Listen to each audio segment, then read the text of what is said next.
አንድ ቀን እንኳን በእናቱ ሆድ ውስጥ ሆኖ ያራራለት ልጁን ሲወለድ ልጄ ማለቱ የአባት ፍቅር ምናምን እንዳትሉ እንደዛ ብላችሁ እንዳሰክሱ። ምክንያቱም አውቀዋለሁኛ እኔም አባት እኮ ነኝ። ልጅ ከተረገዘልኝ ቀን ጀምሮ ሲሰማኝ የነበረኝን ስሜት አውቀዋለሁኝ። ቀላል አይደለም ስሜቱ፣ እንደዚህ እንደምታስቡት አይደለም። እኔ አብርሃም ግን ለዛ ስሜት የታደለ አይመስለኝም። ሲሪየስ የምሬን ነው የምላችሁ።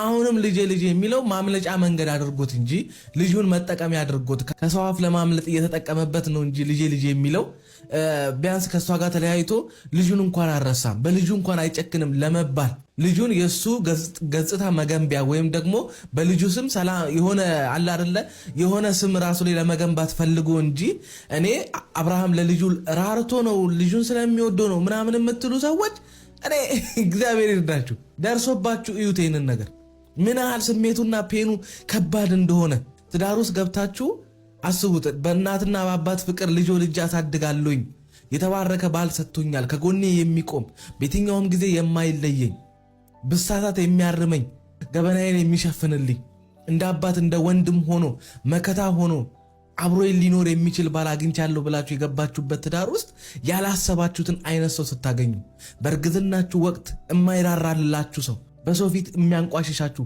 በጓደኛ የሚያሰድባችሁን ሰው። ይህንን ነገር ስናገር ሩታ ይህን አላረገችም ወይ እንዳትሉኝ፣ አዎ አድርጋለች። ከምን ተነስታ?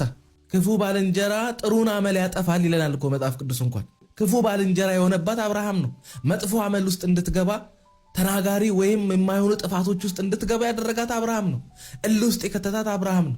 እግዚአብሔር ጠብቋት እንጂ በሄደችበት ያ የእልህ መንገድ ያ የሆነ አለ አይደለ በቃ ልሸነፍ ባይነት ሰው አልፈልግም ብቻዬን እወጣዋለሁ ብላ በእርግዝና ወቅት ስትጋፈጠው በነበረችበት ወቅት በነዛ ጊዜያቶች ምንም አለመሆኗ በሰላም ራሱ ልጇን ወልዳ መገላገሏ እኔ ያስገርመኛል። እንደ አብርሃም ሩታ ላይ እንዳደረገው ግፍ እንዴ ማንክደው ነገር እኮ ነው። አንዳንዴ ነገሮችን ባላንስ ለማድረግና አንዳቸውን ካንዳቸው ላለማስበለጥ ነገሮችን ባላንስ አድርገን ሁለቱም የሚታረቁበትን መንገድ ከመፈለግ የተነሳ እንጂ አብርሃም ሩታ ላይ አብርሃም ሩታ ላይ ያደረገው ነገር እንዴ ግፍ ነው። እንደኔ ግፍ ነው የፈጸመባት ነው ማለት ግፍ።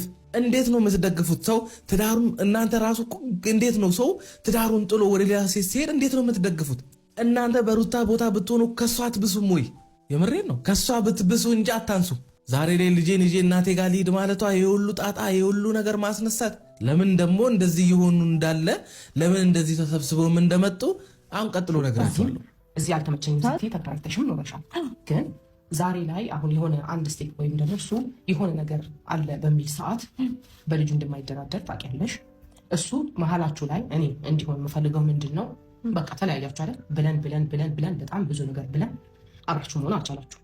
ግን በልጃችሁ ጉዳይ ግን ተነጋግራችሁ ተግባብታችሁ